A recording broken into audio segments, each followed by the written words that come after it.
Bismillahirrahmanirrahim. This is Amna and today we will discuss about Hibatullah अखवानज़ादा.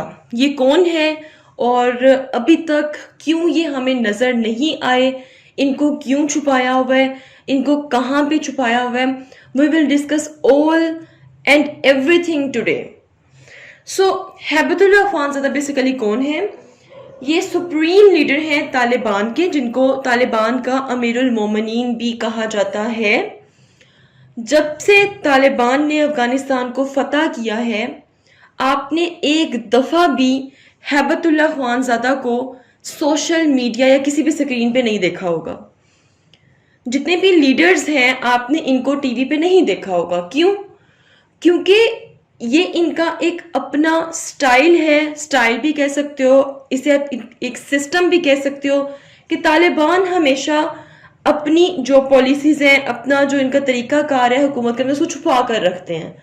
ठीक है, तो अभी जितने भी तालिबान आपको टीवी स्क्रीन पे नजर आ रहे हैं वो बेसिकली तालिबान के तर्जुमान हैं. ठीक है, लीडर्स जो से हैं वो अभी तक सामने नहीं आ रहे. ठीक है, कहने को हैबतुल्लाह अखवानज़ादा थर्ड लीडर हैं, सुप्रीम लीडर है तालिबान के, लेकिन अभी तक हमने इनको सोशल मीडिया पे क्यों नहीं देखा, बाकी मुल्कों के साथ इंटरेक्ट क्यों नहीं करे. रीजन ये है कि इनको एक सीक्रेट जगह पर छुपा कर रखा गया है. क्यों रखा गया है? क्योंकि आपको मैंने बताया था लास्ट वीडियो में कि तालिबान के 3 सुप्रीम लीडर्स थे. पहले मुल्ला उमर, दूसरे अख्तर मंसूर, इन दोनों को यूएस ने मार दिया. ठीक है, और अब तीसरे जो से वो हैबतुल्लाह अखवानज़ादा हैं. ठीक है, इनके पीछे भी यूएस बहुत देर तक पड़ा रहा कि किसी तरह इनको पकड़ के इनको भी मार दिया जाए. सो दैट्स वाई इनको एक सेफ सीक्रेट प्लेस पे रखा हुआ है. ठीक है, और अभी तक ये सामने नहीं आए. और जब तक तालिबान काबुल को अपने कंट्रोल में नहीं ले लेते, काबुल की सिक्योरिटी, काबुल की इंटेलिजेंस, ठीक है, जब तक तालिबान अपने हाथ में नहीं ले लेते तब तक ये बाहर नहीं निकलेंगे, हैबतुल्लाह अखवानज़ादा और सबके सामने नहीं आएंगे. क्लियर? अच्छा, अब बिल्कुल बेस से स्टार्ट करते हैं कि बेसिकली ये कौन है. ठीक है, आपका इनके बारे में जानना बहुत ज़रूरी है. क्यों? क्योंकि अगर करंट अफेयर में कोई क्वेश्चन आ गया अफगान के लीडर से रेलिवेंट, तो आप सर पकड़ के बैठ जाएंगे कि भाई हैबतुल्लाह अखवानज़ादा है कौन. So Haibatullah Akhundzada supreme leader of Taliban. ठीक है, अर्ली लाइफ अगर मैं इनकी देखूं तो ही वॉज बोर्न इन 1961 में ये पैदा हुए हैं. और सोवियत यूनियन के अफगानिस्तान छोड़ने के बाद इनकी जो फैमिली थी migrated to Quetta in Balochistan province of Pakistan. ठीक है, और वहां पर ही इन्होंने एक मदरसा में अपनी तालीम कंप्लीट की. अगर मैं बात करूं इनके मिलिटेंट एंड पॉलिटिकल कैरियर के बारे में, तो 1980 में Akhundzada was involved in the Islamist resistance to the Soviet military campaign in Afghanistan. मतलब रूस को, सोवियत यूनियन को, रशिया को अफगानिस्तान से निकालने में इन्होंने बड़ा इंपॉर्टेंट रोल प्ले किया. ये मुजाहिदीन के साथ मिलके लड़ रहे थे उनके अगेंस्ट. ठीक है, then after 2001 he became the head of group council of religious scholar. Then 1996 से 2001 तक तालिबान की हुकूमत रही है.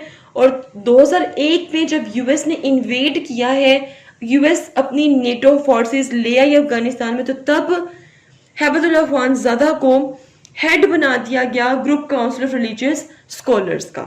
हम जब भी तालिबान की टॉप लीडरशिप की बात करते हैं तो हैबतुल्लाह अखवानज़ादा का जो फेस है वो हमें हमेशा विजिबल नजर आता है स्टार्ट से ही.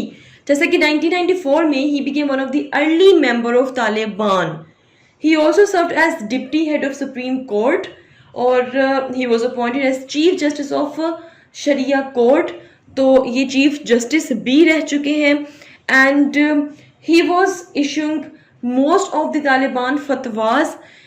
मिलिट्री लीडर होने के साथ साथ इनको एक रिलीजियस लीडर भी कंसीडर किया जाता है. ये सिर्फ एक मिलिट्री कमांडर ही नहीं थे बल्कि एक बहुत ताकतवर रिलीजियस लीडर भी थे जो कि तालिबान को फतवास इशू کرتے تھے. اس کے علاوہ طالبان میں کوئی بھی ریلیجیس ایشو ہوتا تو یہ اس کی بھی سیٹنگ کرواتے تھے. Akhundzada was a senior member of Taliban Quetta Shura 2015 deputy. یہ طالبان کے second supreme leader Akhtar Mansour کے نائب مطلب کہ ڈپٹی بھی تھے.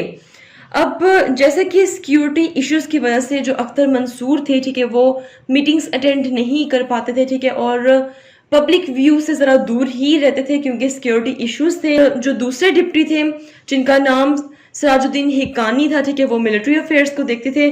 تو جب ان کو ڈپٹی بنایا گیا اخوان زادہ کو جب ڈپٹی بنایا گیا تو انہوں نے ایک ایسا سسٹم انٹروڈیوس کروایا جس میں انہوں نے ایک کمیشن بنایا اور اس کمیشن میں انہوں نے ہر پروونس کے لیے ایک گورنر بنا دیا ٹھیک ہے جو کہ سارے فائٹرز وغیرہ کو انویسٹیگیٹ کرتے تھے. ہیبت اللہ خوان زادہ کی یہ ساری سروسز تھیں 2016 سے پہلے. دین 2016 میں مولوی ہیبت اللہ خوان زادہ کو تھرڈ سپریم لیڈر طالبان کا بنا دیا گیا اور پھر مئی 2021 میں اخوان زادہ called the Afghan people to unite for the development of an Islamic state once the US force withdraw. Then اخوان زادہ نے ایک سٹیٹمنٹ دی کہ افغانی جو لوگ ہیں ان کو یونائٹ ہونا چاہیے, ہمارا ساتھ دینا چاہیے تاکہ جیسے ہی یو ایس کی فورسز یہاں سے وڈرو ہو تو ہم افغانستان کو ایک اسلامک اسٹیٹ کے طور پر لے کر چلیں.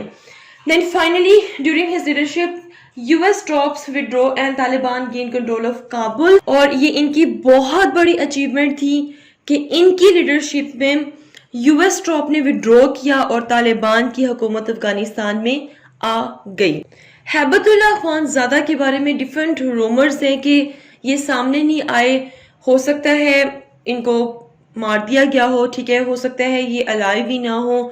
تو طالبان نے یہ بات کلیئر کر دی ہے کہ یہ الائیو ہیں ٹھیک ہے, ان کو سیکرٹ کسی پلیس میں رکھا گیا ہے ان کی سیکیورٹی کے لیے. اور دس از آل اباؤٹ ہیبت اللہ خوان زادہ. If you have any question, do write your question in comment section below and hit the like and subscribe button if you haven't yet.